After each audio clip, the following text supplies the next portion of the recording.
Okay, ADHD and anger. Let's try to understand what these emotional outbursts can look like and why they come about.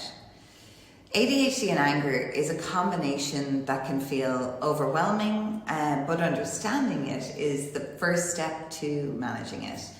I'm Aisling Smith, the Neurodiversity Trainer of the Year and a NeuroEmpowerment Specialist. Emotional regulation can be one of the most challenging aspects of ADHD, and that often includes dealing with intense feelings of anger or frustration. It's like a fire that lights inside of you sometimes. I call it the volcanic effect. But let's talk about ADHD and anger, why it happens, and how to manage those emotional outbursts when they happen. Because people with ADHD often experience emotional dysregulation.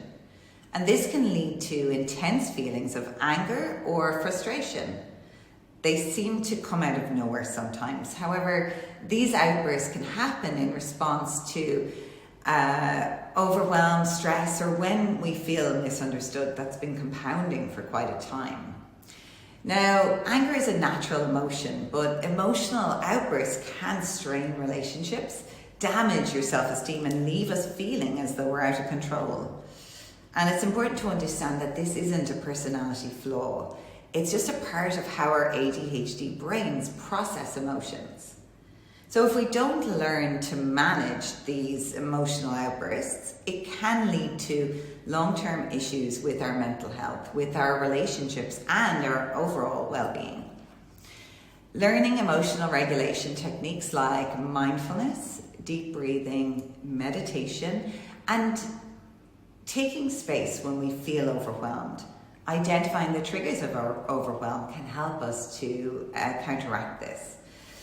Understanding the stresses and triggers is the most important thing for allowing an emotional balance and helping us to deal with our emotional regulation challenges that we are experiencing, because it happens. But if we can learn to deal with these things and support ourselves, that's how we can really build a brighter future for ourselves overall.